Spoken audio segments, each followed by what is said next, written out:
Rede Fé e Política.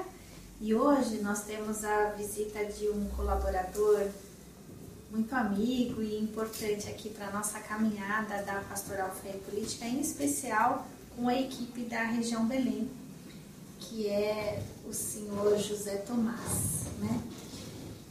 Ele vem de um outro estado nos visitar hoje, é um encontro do Rio de Janeiro com São Paulo, né? E explica para o nosso internauta como começou a sua trajetória na igreja e mais adiante a gente conversa sobre a nossa parceria. Tá bom. A minha trajetória na igreja, primeiro assim, eu comecei em São Paulo, foi aqui que eu vim à luz. E fui para o Rio de Janeiro como seminarista, para fazer teologia em Petrópolis. E em Petrópolis eu me descobri em diversos sentidos. Num deles, a questão da escrita. No outro deles, que foi paralelo, o gosto e o desafio pela Bíblia. Pela Bíblia como provocação à vida, à fé, ao compromisso e, sobretudo, a vida que está sempre desafiando a gente e a Bíblia como esse desafio para a gente, né? Uhum. E como foi essa caminhada em Petrópolis? Em Petrópolis eu fiz teologia e filosofia durante 3 anos e meio, e depois eu saí do seminário, mas continuei com as atividades que eu tinha na paróquia onde eu estava, na paróquia onde eu morava, e continuei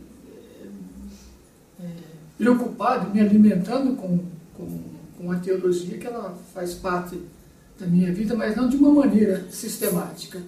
E fazendo uma caminhada de trabalho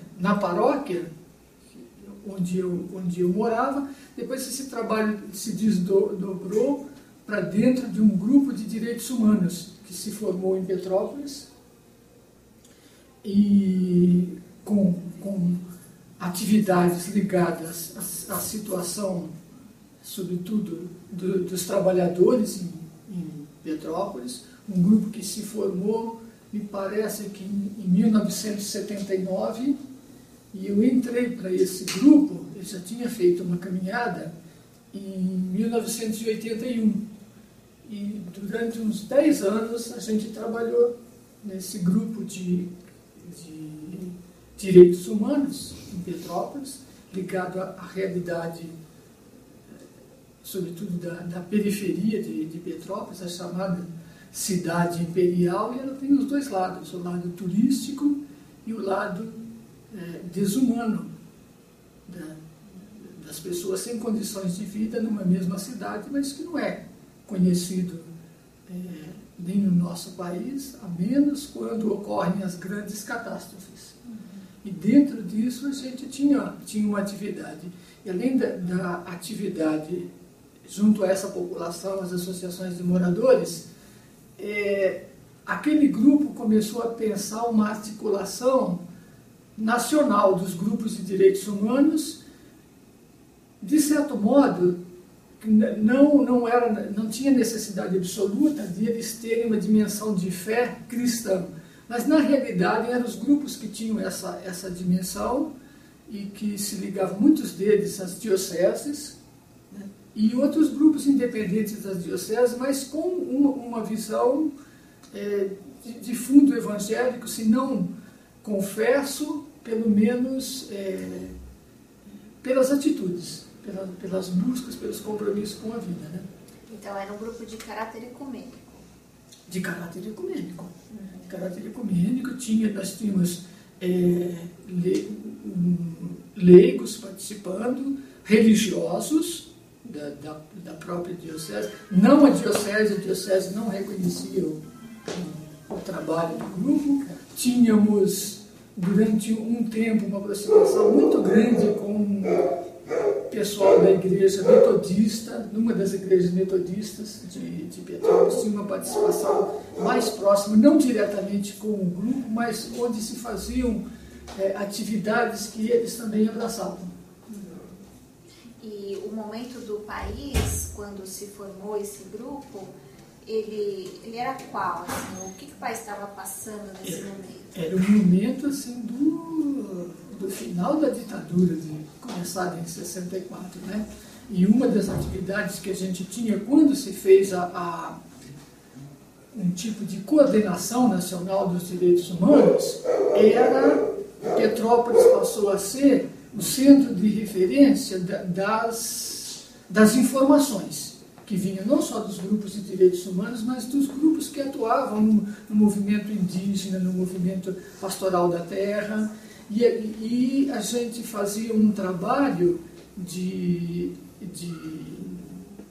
tentar forçar a consciência do próprio governo, o governo militar ainda, com o abaixo-assinados. O que hoje se faz pela internet, com assinatura pela internet, nós fazíamos à mão, por carta, por telefone não, mas por carta, por telegrama, por escrita, usando os meios que a gente tinha, né?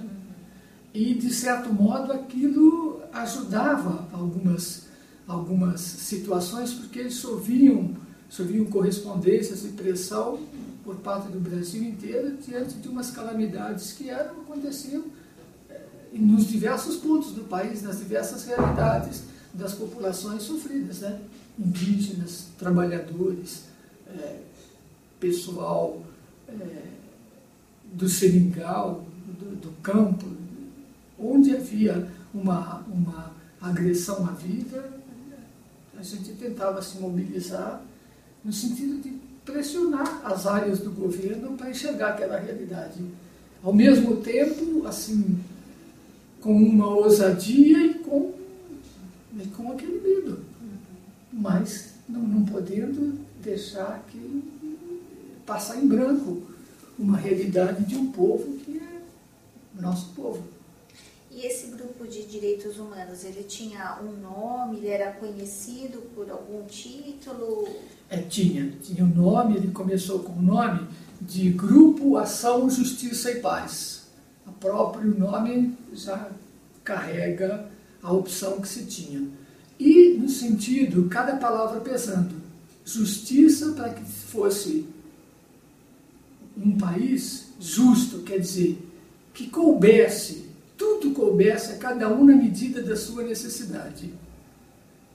Ação, porque não se ficava só na reflexão, mas se enfrentavam os problemas de moradia, de questão de trabalho da própria cidade. E paz, porque a arma, para se conseguir a paz que nós almejamos, ela precisava ser paz. Porque se a arma não carregar o sonho que a gente tem, a arma está negando o próprio sonho. Então nós não éramos romanos que vivem em si. Ou se queres a paz, faz a guerra. Não, se queres a paz, faça a paz desde agora. E esse grupo, ele persistiu, ele ainda está ativo? Esse grupo ainda está ativo, agora com outra dimensão. A realidade mudou e não participo já há algum tempo do grupo, mas tenho conhecimento dos trabalhos. Eles continuam com o trabalho com grupos de periferia, então eles têm algumas atividades com mulheres. Uma das atividades acho que se chama Pão e Beleza, significa trabalhos com mulheres das comunidades, onde elas aprendem a amassar o pão, aprender a fazer o pão e perceber como a vida amassada também precisa ser fermentada junto. Então, grupos de mulheres de periferia, com jovens de periferias, eles continuam esse trabalho ainda numa outra dimensão. Então agora, assim, conta um pouco para nós essa sua relação com a música, com a poesia, né? Provavelmente muitos dos nossos internautas já o conhecem a partir dos seus textos, né? Ou a partir das músicas. Como que isso foi acontecendo na sua vida? Foram descobertas em Petrópolis, descobertas que eu fiz em Petrópolis, por aquilo que, por a gente não ter que explicar e não saber como, diz que foi acaso, não é acaso, mas surgiu assim, em cima. Escrever foi por um caso pessoal de amizade com um dos colegas, onde a gente trocava muitas ideias, e um dia ele me traz alguma coisa por escrito. E eu pensei, meu Deus, a gente conversa tanto, por que ele manda por escrito? Eu tenho que devolver na mesma moeda, como? E arrisquei. Arrisquei, fazia alguma coisa em versos, e aquilo se precisou ter uma melodia também, e arrisquei o que nunca tinha tentado também fazer uma melodia, e num grupo de jovens que a gente tinha, depois isso foi colocado também para o pessoal, e fez bem para o pessoal, e aquilo mexeu comigo. Se fez bem, é tarefa que eu não posso enterrar mais, tem que trabalhar isso. E aos poucos eu fui percebendo que eu, trabalhando um pouquinho com música, sempre no início, com música e texto, daí a pouco eu fui percebendo que o texto era mais forte em mim. E aí foi desvinculando música e texto, nunca uma ruptura, mas o texto ganhou uma dimensão maior, e a música veio também, mas continuo mexendo um pouco com as duas coisas, mas sempre o texto, a palavra parece que é a minha ferramenta, o meu desafio, o modo de eu tentar falar para mim, para falar para os outros também, talvez tentar partilhar alguma coisa que é nossa e que me é dado captar, então não posso captar para mim, mas para repartir.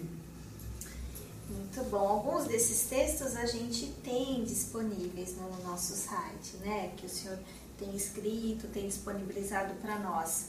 E onde mais o internauta pode encontrar essas produções?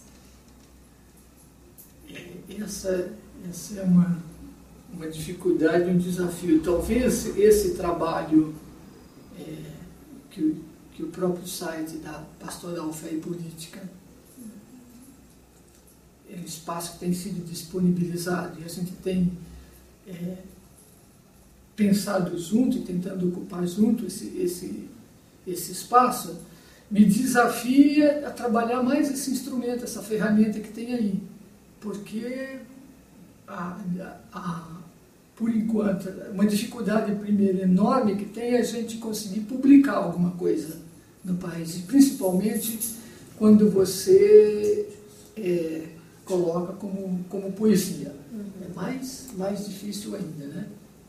E então a gente, publicação são muito pouca coisa, desses textos mesmo, praticamente não tem publicações, e só um outro, esse espaço agora da Pastoral Fé e Política, um jornalzinho mensal da paróquia em Petrópolis, onde faço uma contribuição também, e muita coisa que eu continuo escrevendo, e estou organizando em livros esse material, mas livros que não...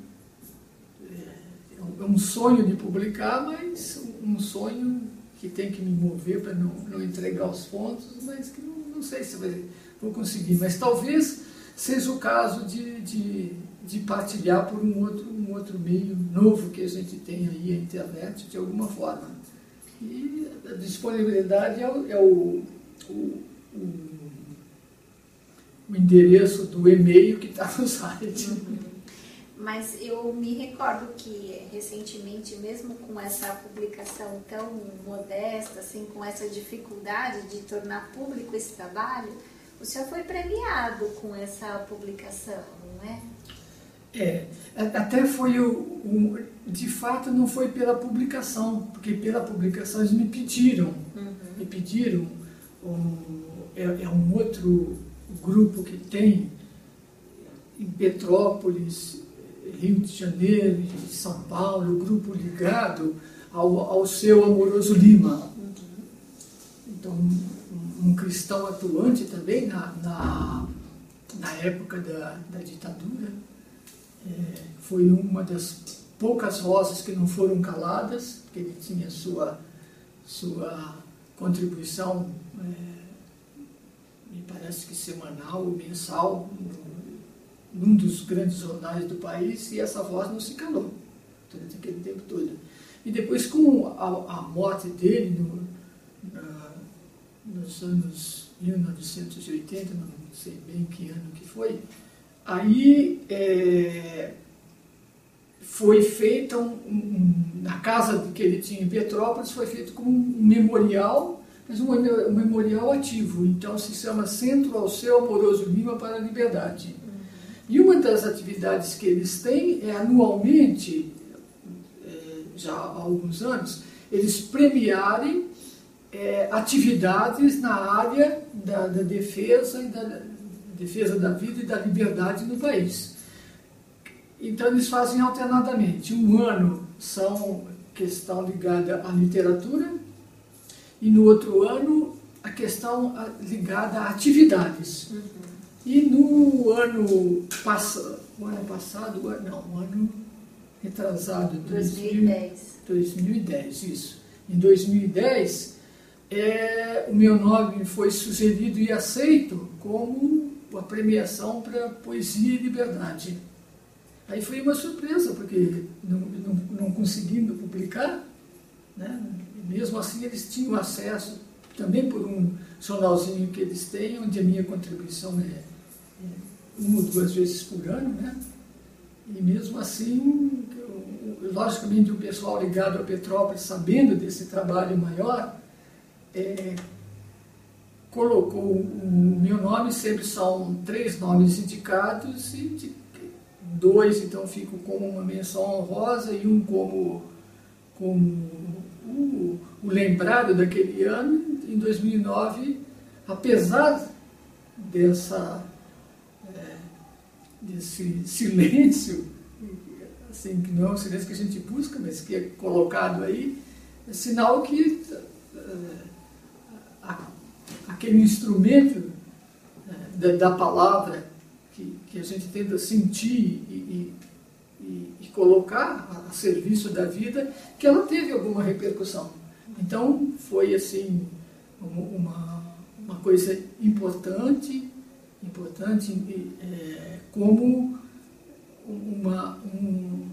um reforço para o desafio, que a gente não pode desistir. Quer dizer, um dom que eu recebi, não posso parar, porque eu tento falar primeiramente para mim, mas na realidade esse mim, esse eu é um nós que está aí e que não pode ser deixado de falar.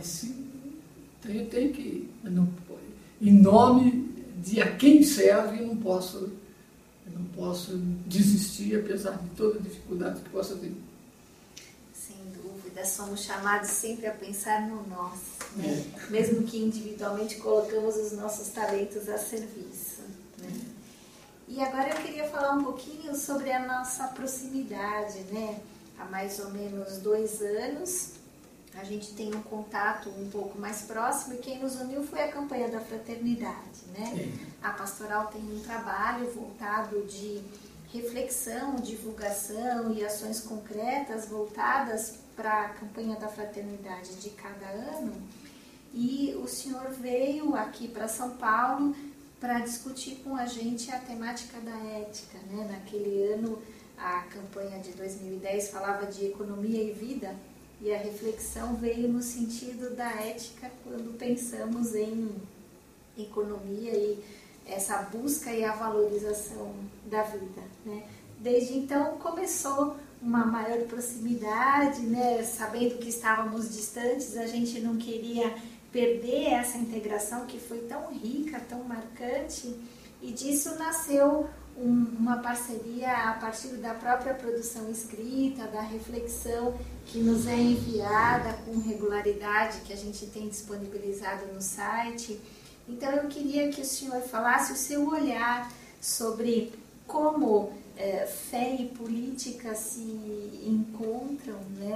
Aonde temos o elo de ligação entre essas coisas, né? Porque o cristão se volta para a política, porque ele se entrega e se debruça no seu ser cristão voltado para a política.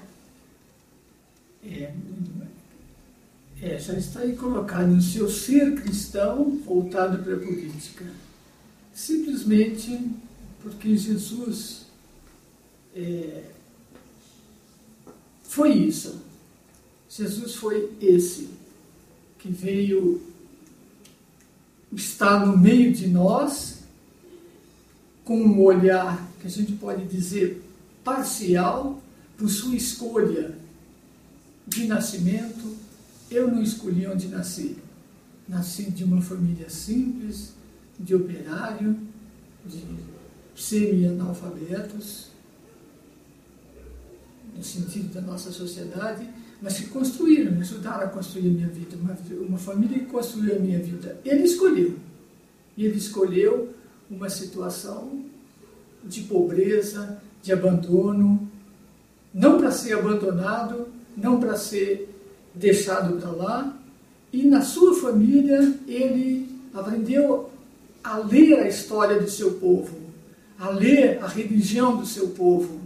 E ao ler a história do seu povo, a religião do seu povo, ele teve um olhar diferente, um olhar de ternura do Deus que é pai e mãe e olha pelos pequenos e cuida dos pequenos, não a troco de receber um aplauso, receber um culto, nada disso foi procura de Jesus. Foi procura de que a vida valesse para cada um dos humanos que são filhos de Deus.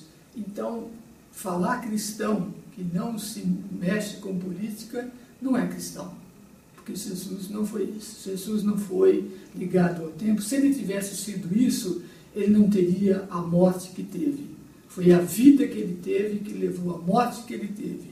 E a vida e a morte que ele teve tiveram uma resposta de Deus. Ressurreição, porque a vida é a última palavra e não é a morte que salva. A morte não salva ninguém. É a vida que salva ninguém. Quem nos salvou, quem nos desafia para que o mundo seja salvo no sentido de que se construa um paraíso onde caiba todo mundo e todo mundo com a mesma dimensão, é a vida. E a vida de Jesus é esse desafio para nós. E quando tentaram impedi-lo de construir esse desafio, ele respeitou a liberdade, não revidou com a paz, com a liberdade, mas Deus o ressuscitou. É sinal de que a vida é a última palavra, não é a morte. E recuperando essa temática da ética, né, a gente, infelizmente, ao associar a política, a gente se depara com o noticiário da política, né, com aquilo que o nosso dia a dia é recheado pelas ações dos nossos políticos. E, às vezes, cria uma confusão na nossa cabeça, né, o que é o político, o que é a política, e aonde fica o espaço da ética, e para nós que somos cristãos, a ética cristã, né? Então eu queria que o senhor nos ajudasse a entender um pouquinho, né, como se aproximam e se diferenciam o ser que age um papel político, né, como um parlamentar, um representante, e a política que envolve a nossa vida do dia a dia, e qual é o espaço da ética em tudo isso? Falar em ética é falar no respeito à vida, na promoção da vida, no não se perguntar o que é a vida e não responder com o que a gente tem como uma promoção dessa vida. Então, dizer que nós temos políticos, nós não temos políticos. Como maioria, ainda como quando a gente vê as eleições deste ano, alguns